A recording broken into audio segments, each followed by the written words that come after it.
शिक्षा मंत्रालय के बजट व्यय में 2013-14 से अब तक भारी गिरावट आती गई है और कमाल की बात है कि किसी भी राजनीतिक पार्टी ने इसे चुनावी मुद्दा नहीं बनाया। इस चार्ट में देखिए, ये पीली लाइन दिखा रही है कि कैसे साल दर साल कुल यूनियन बजट में एजुकेशन पर जो व्यय किया गया उसका प्रतिशत कम होता चला गया। ये गिरती हुई पीली रेखा देश की गिरती हुई शाख को दर्शा रही है।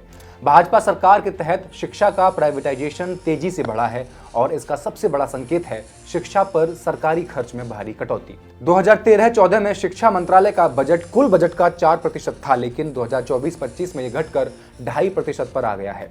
भगवाकरण की प्रवृत्तियां तेज हो गई हैं। बच्चों से लेकर युवाओं तक में बाबा बनने का क्रेज जन्म ले रहा है। गरीब और वंचित वर्गों के बच्चे स्कूल छोड़ रहे हैं। NSSO यानी नेशनल सैंपल सर्वे ऑर्गेनाइजेशन के अनुसार प्राइवेट स्कूलों में एडमिशन लेने वालों में 34% ने कहा कि सरकारी स्कूलों में पढ़ाई नहीं होती। बाकियों ने बेसिक फैसिलिटीज का ना होना इसका रीजन बताया। मतलब साफ है, बुनियादी चीजें सरकारी स्कूलों से गायब हैं। ऐसा क्यों है? क्यों प्राइमरी लेवल पर यानी कक्षा 1 से 5 तक के सरकारी स्कूलों के हालात ऐसे हैं जहां सिर्फ मजदूर पैदा किए जा रहे हैं? इंडियन एक्सप्रेस में छपी एक रिपोर्ट के मुताबिक प्राइमरी स्कूल का कास्ट वाइज डेटा दिखाता है कि इन सरकारी स्कूलों में पढ़ने वालों में 45% ओबीसी हैं, 19% शेड्यूल्ड कास्ट हैं और 11% शेड्यूल्ड ट्राइब्स। यानी 75% बहुजनों के बच्चे पढ़ने आते हैं सरकारी स्कूलों में। बचे हुए 25% में सिर्फ वो नहीं जो खुद को उच्च जाति कहते हैं, उनके अलावा तमाम धर्मों के लोग भी हैं। क्या ये डेटा काफ़ी नहीं आपको ये समझाने के लिए कि सरकारी स्कूलों की स्थिति इतनी दयनीय क्यों होती है? बहुत आसान है समझना। आप किसी एक वर्ग को हमेशा अगर गुलाम बनाए रखना चाहते हैं तो उनके बच्चों को लेबर मजदूर बनाकर अंबानी अडानी की फैक्ट्रीज में काम करवाते रहिए। आप उनसे शिक्षा छीन लीजिए। अगर ये लोग पढ़ जाएंगे तो न जाने कितने और बाबा साहब अम्बेडकर पैदा हो जाएंगे। उचित होगा कि 5 किलो राशन इनके घर पहुंचाकर इन्हें उनके गांव तक, मोहल्लों तक ही सीमित रख दिया जाए। तो देश में शिक्षा का भगवाकरण और निजीकरण कैसे हो रहा है, फैक्ट्स एंड फिगर्स के इस एपिसोड में I will explain.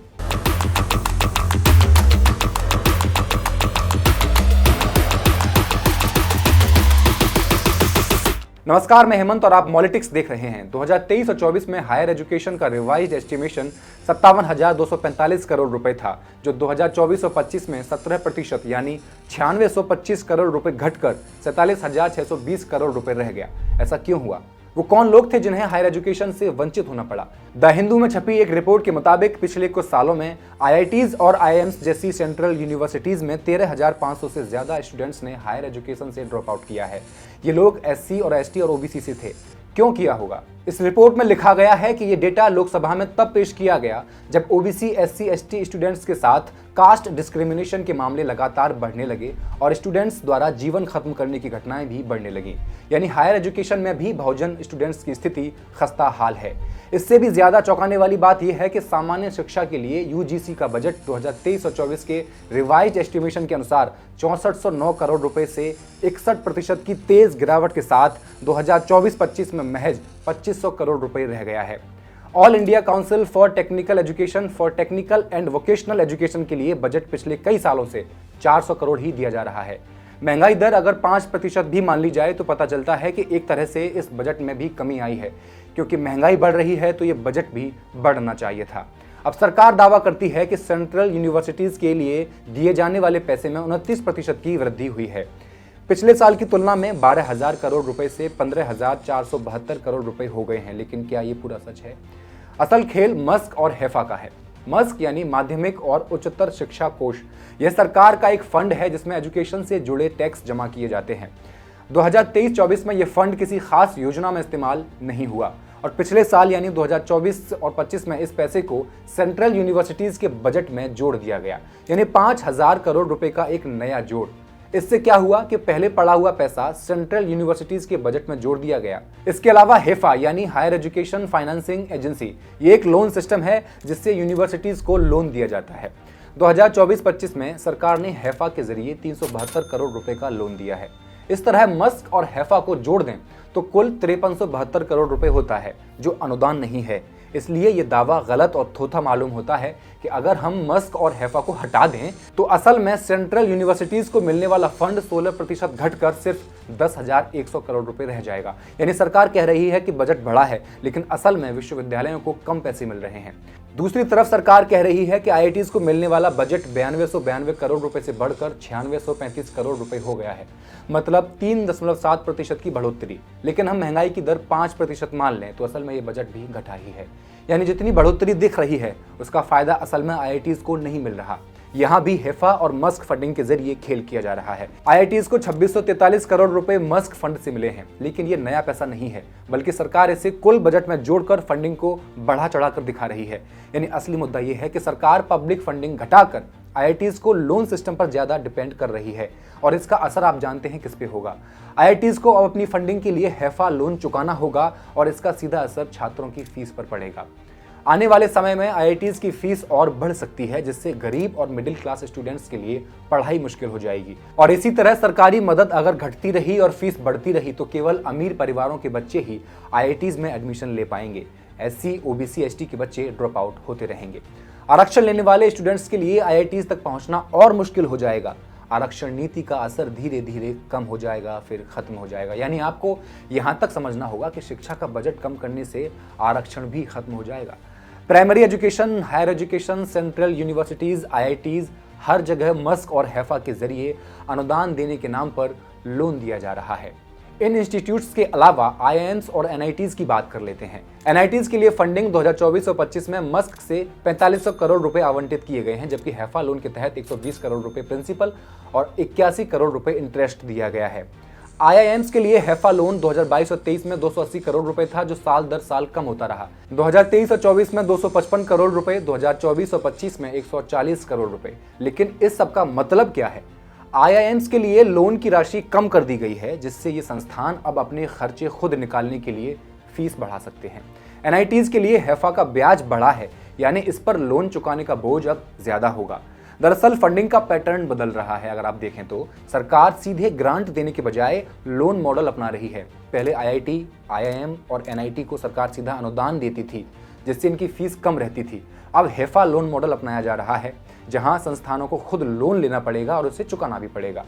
Musk fund का सही से इस्तेमाल नहीं हो रहा, बल्कि इसे दिखाने के लिए जोड़ा जा रहा है सिर्फ, जिससे लग रहा है कि बजट बढ़ रहा है। अगर यह सिलसिला जारी रहा तो भविष्य में आईआईटीज, आईआईएम्स और एनआईटीज को पूरी तरह से प्राइवेट मॉडल पर शिफ्ट किया जा सकता है। सरकार कह रही है कि आईआईटी, आईआईएम और एनआईटीज को बजट ज्यादा दिया जा रहा है, लेकिन असल में ये लोन सिस्टम पर शिफ्ट हो रहा है। एक और चौंकाने वाला आंकड़ा आपको देते चलता हूं। भारत में सरकारी विश्वविद्यालयों और कॉलेजों की तुलना में प्राइवेट इंस्टीट्यूट्स की संख्या तेजी से बढ़ रही है। 2013 और 14 में जहां 32% विश्वविद्यालय प्राइवेट थे, वहीं 2021 और 22 तक यह संख्या 40% तक हो गई है। 2013-14 से 21-22 के बीच 6191 नए कॉलेज खुले, जिनमें से 5976 प्राइवेट थे और सिर्फ 215 ही सरकारी। ये कोई सवाल नहीं कि क्या सरकार एजुकेशन का प्राइवेटाइजेशन कर रही है, ये तो जग जाहिर है। All India survey on higher education 2021-22 के अनुसार भारत में कुल यूनिवर्सिटीज की संख्या 1168 है। इनमें से 53 सेंट्रल यूनिवर्सिटीज हैं, 423 स्टेट पब्लिक यूनिवर्सिटीज, ये दोनों सरकारें चलाती हैं, जबकि 391 स्टेट प्राइवेट यूनिवर्सिटीज प्राइवेट हाथों में होती हैं। 153 इंस्टीट्यूशंस ऑफ नेशनल इंपॉर्टेंस सरकारें चलाती हैं, जबकि 81 डीम्ड प्राइवेट यूनिवर्सिटीज होती हैं। इनके अलावा 33 डीम्ड पब्लिक यूनिवर्सिटी और 16 स्टेट ओपन यूनिवर्सिटीज भी हैं। सरकारी संस्थानों को सीमित संसाधन मिल रहे हैं, जबकि प्राइवेट संस्थानों को बढ़ावा दिया जा रहा है। मोदी सरकार के सब कुछ प्राइवेट करने से नुकसान सिर्फ स्टूडेंट्स का नहीं है। 2021 और 22 के आंकड़ों के अनुसार भारत में कुल शिक्षक 15,97,688 थे, जिनमें 56.6% मेल और 43.4% फीमेल टीचर्स थीं, जो शिक्षा में लैंगिक असमानता को दर्शा रहा है। मुस्लिम शिक्षक 5.6%, अन्य अल्पसंख्यक समुदायों से 8.8% और पूरे एससी, एसटी, ओबीसी शिक्षकों की कुल संख्या तीनों की 44%। यानी इन सबको भी अगर मिला लिया जाए तो इनकी देश में जनसंख्या 80% के आसपास है, लेकिन भागीदारी कितनी है? 44, 8.8 और 5.6, कुल हुआ 58.4%। यानी सवर्णों की संख्या जो 10-15% के आसपास होने का अंदाजा है, उनकी भागीदारी 42% है, उनकी जनसंख्या से 3 गुना तक। सालों से टीचर्स की भर्ती भी नहीं आई है। इस रिपोर्ट के मुताबिक 2013-14 से 2021-22 तक टीचर्स की संख्या में सिर्फ 17% की वृद्धि हुई है। शिक्षा में भगवाकरण और विचारधारा आधारित भर्ती हो रही है। सरनेम देखकर प्रोफेसर की भर्ती की जा रही है। एमफिल पीएचडी में सरनेम देखकर प्रोफेसर स्टूडेंट्स को दाखिला दे रहे हैं। ऐसा ही चलता रहा तो एजुकेशन प्रोसेस बहुत जल्द केवल एक विशेष वर्ग तक सीमित हो जाएगा। यही इस सरकार का मकसद भी मालूम होता है। आईशे का सर्वे कहता है कि हायर एजुकेशन में 2021-22 के दौरान कुल 4,32,68,181 स्टूडेंट्स के रजिस्ट्रेशन हुए। इनमें यूनिवर्सिटीज में 96,38,345, कॉलेजेस में 3,14,59,092 यानी कुल का 73%, जबकि इंडिपेंडेंट रजिस्ट्रेशन 21,70,744 हुए। इस डेटा से एक बात साफ है, हायर एजुकेशन में ज़्यादातर नामांकन कॉलेजों में होता है, लेकिन क्या ये कॉलेज सभी वर्गों के लिए समान रूप से उपलब्ध हैं? सवाल ये है। आइए इनमें SC, ST, OBC छात्रों की स्थिति समझने की कोशिश करते हैं। SC स्टूडेंट्स का रजिस्ट्रेशन था 15.3%, ST का था 6.3%, OBC का था 37.8%। इन तीनों को जोड़ दिया जाए तो होता है 59.4%। सभी कुछ क्रिस्टल क्लियर है। तीनों वर्ग SC, ST, OBC की जनसंख्या है 80%, जबकि हायर एजुकेशन में इनकी भागीदारी महज 60% से भी कम है। मुस्लिम स्टूडेंट्स की स्थिति तो और भी दयनीय है, 4.9%, जबकि इनकी जनसंख्या 14 से 15% है।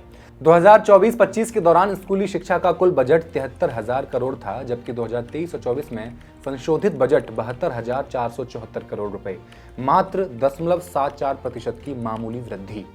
पीएम पोषण मिड डे मील योजना के बजट की अगर बात करें तो ये 2022 और 23 में 12,681 करोड़ था, जो 23-24 में गिरकर 10,000 करोड़ रुपए हुआ और 24-25 में 12,467 करोड़ होकर बढ़ा तो, लेकिन 22 और 23 की अपेक्षा अभी भी कम ही था, जिसका असर ये भी हुआ कि प्राइमरी से सेकेंडरी में दाखिला लेने वाले बच्चों में 37,45,894 छात्रों की कमी आ गई।